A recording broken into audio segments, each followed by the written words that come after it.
अगर तुम भी अपने भाग्य को लेकर हमेशा कोसते रहते हो तो लो इस कहानी को सुनो। इसके बाद तुम कभी जिंदगी में ये नहीं कहोगे कि मेरा भाग्य खराब है। चलिए शुरू करते हैं।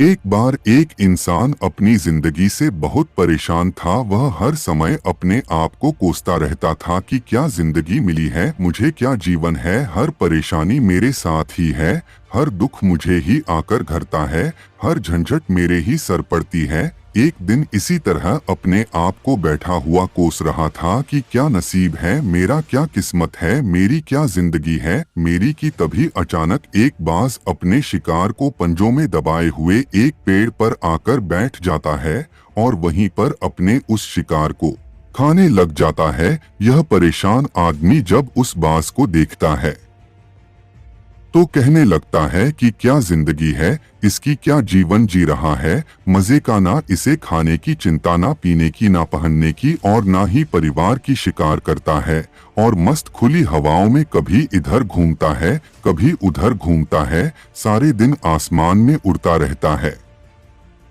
असल जिंदगी तो यही है, जीवन तो यह जी रहा है।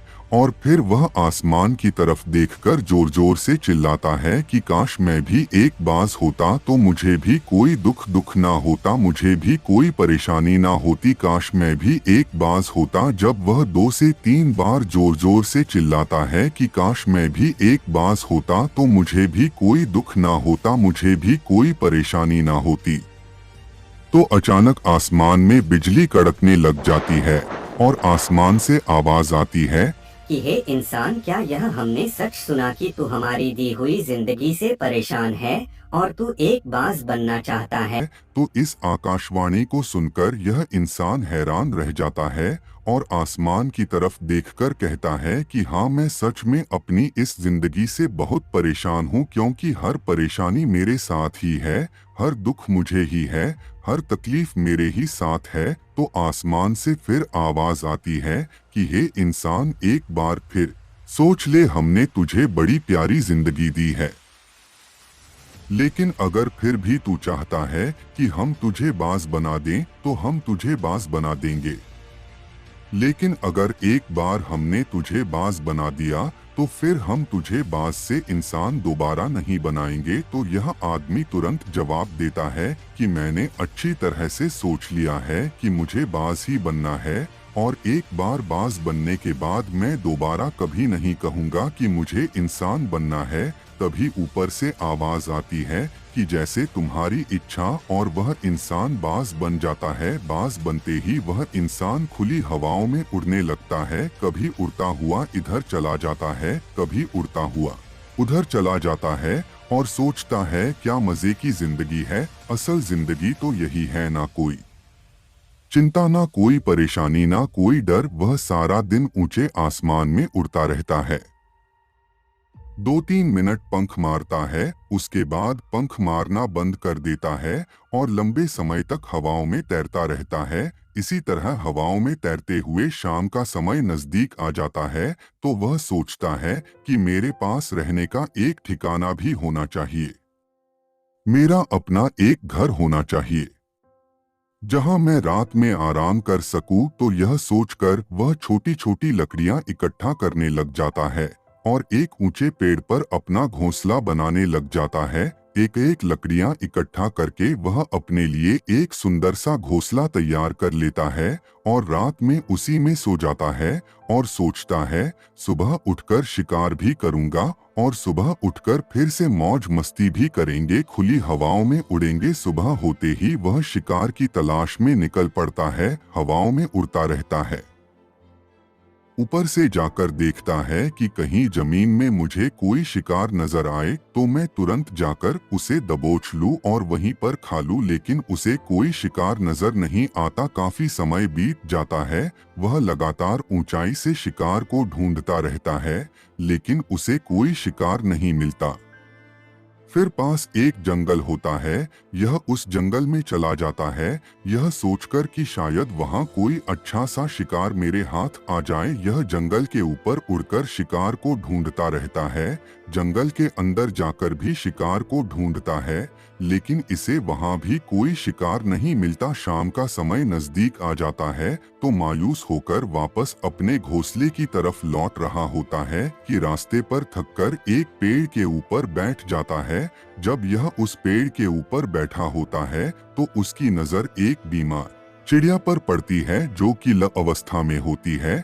यह तुरंत जाकर उसे दबोच लेता है, उसके पंख निकालकर अलग कर देता है और उसे खा जाता है। उस चिड़िया को खाने के बाद वह अपने घोंसले की तरफ उड़ जाता है और रास्ते में सोचता है कि चलो बीमार चिड़िया ही सही, लेकिन कुछ तो खाने को मिला। वह अपने घोंसले पर पहुंचकर आराम करने लगता है और सोचता है सुबह एक अच्छा सा शिकार पकड़ूं और अपनी भूख मिटा लूंगा। जैसे ही सुबह का प्रकाश होता है यह निकल पड़ता है, अपने शिकार की तलाश में हवा में उड़ता रहता है, लेकिन आज फिर कोई शिकार इसके हाथ नहीं आता। काफी समय बीत जाता है, यह ऊंचाइयों पर जाकर अपनी तेज नजरों से शिकार को ढूंढने की पूरी कोशिश करता है, लेकिन इसे कोई भी शिकार नजर नहीं आता। फिर यह पास के उस जंगल की तरफ चला जाता है, लेकिन इसे वहां भी कोई शिकार नहीं मिलता। इसी प्रकार पूरे दिन उड़ते उड़ते शाम का समय नजदीक आ जाता है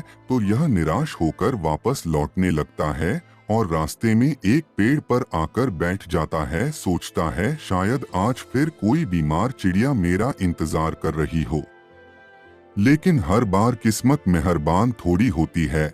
आज इसे कोई बीमार चिड़िया नहीं मिलती। यह थक हार कर वापस अपने घोंसले की तरफ चल पड़ता है और घोंसले पर पहुंचकर भूखा प्यासा ही सो जाता है और सोचता है कल सुबह एक बड़ा सा शिकार पकड़ा और आज की भूख भी मिटा लूंगा।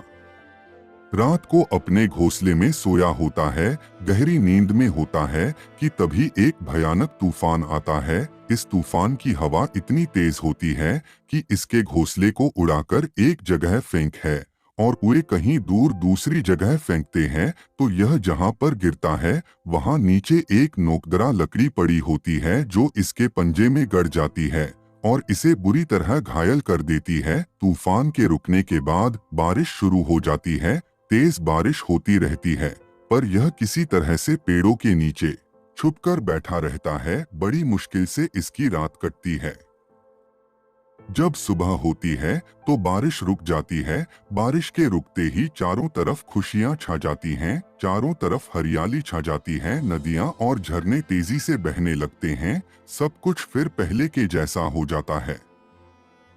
लेकिन यह बाज अब पहले के जैसा नहीं रहा। इसका पाँव बुरी तरह घायल हो चुका है। इसके पंजे में जो लकड़ी लगी थी उसकी वजह से इसका पंजा बुरी तरह क्षत हो गया है।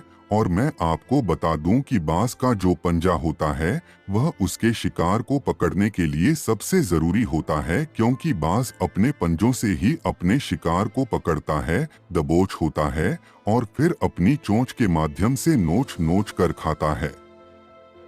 लेकिन अब इस बाज का पंजा बुरी तरह से घायल हो चुका था और वह पिछले 2 दिनों से भूखा भी था। यह शिकार की खोज में थोड़ा सा उड़ता है कि शायद फिर कहीं कोई बीमार चिड़िया इसे मिल जाए, लेकिन कहाँ बार बार कोई बीमार चिड़िया मिलने वाली थी। वह कुछ देर तक उड़ता है, लेकिन फिर भूख और दर्द के मारे थक कर एक पेड़ पर आकर बैठ जाता है। वह पेड़ पर आकर बैठ तो जाता है, लेकिन उसे पता नहीं था कि यहाँ एक और मुसीबत उसका इंतजार कर रही है।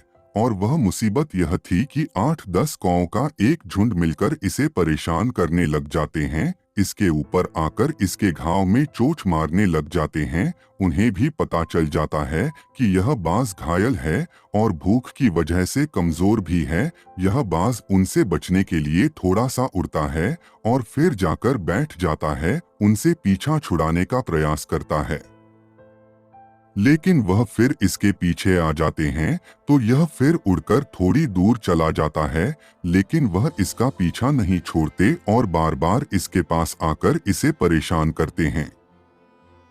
कौवे अक्सर बाज के साथ ऐसा करते हैं, लेकिन फिर बाज भी उनके साथ एक खेल खेलता है। जब कौओं का झुंड बाज को परेशान करता है और उनका पीछा नहीं छोड़ता तो बाज हवा में सीधी उड़ान भरने लग जाता है। वह तेजी से सीधा ऊपर की ओर उड़ने लग जाता है। कौवे भी उसके पीछे उड़ते हैं, लेकिन कुछ देर तक उड़ने के बाद कौवे ऐसी ऊंचाई पर पहुंच जाते हैं जहां पर उन्हें ठीक से ऑक्सीजन मिलनी बंद हो जाती है। उनका दम घुटने लग जाता है, उनकी सांस रुकने लग जाती है। तो फिर वह वहां से ऊपर नहीं जा पाते, पर क्योंकि बाज तो बादलों से भी ऊपर उड़ सकता है, इसीलिए वह तो ऊपर चला जाता है।